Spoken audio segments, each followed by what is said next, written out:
Well, I was making the point that deprivation exists right across our country and needs to be addressed. And that's why we need to make sure our funding formulas recognise that.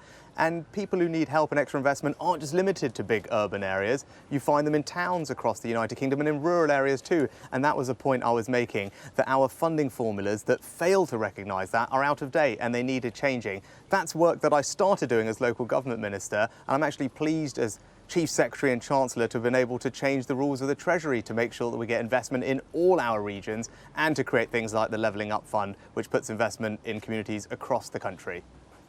Isn't this a case of pitting different parts of the country against each other? Exactly what you accused Liz Truss's campaign of doing earlier in the week with her policy on public sector pay. No, it's about making sure that government funding goes to the places where need is highest. And it's right that those funding formulas are accurate, that they actually look at the need in different areas, measure that properly, and reflect how things have changed from the past. And I think that's an entirely sensible thing to be doing, because it's not just big urban areas that require that extra investment. It's also people in rural communities. It's also people in towns. And that's what we've done both as a government in the past, what I want to do as Prime Minister in the future, level up across the country so that no matter where people live, they feel incredible opportunities and pride in the place that they call home. On the economy, the Institute of Fiscal Studies says you both need to start talking about the extra support you'll need to give people on low incomes.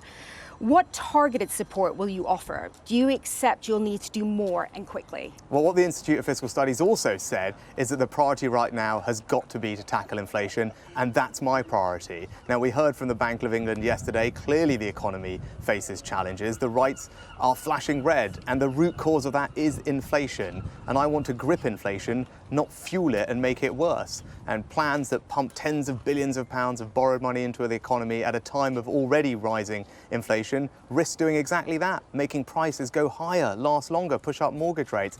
That's not my plan. I want to grip inflation, help people with the cost of living, grow the economy and cut their taxes. With impending recession, Liz Truss says, quote, business as usual, end quote, with help no one. Are you offering anything to try and stop it?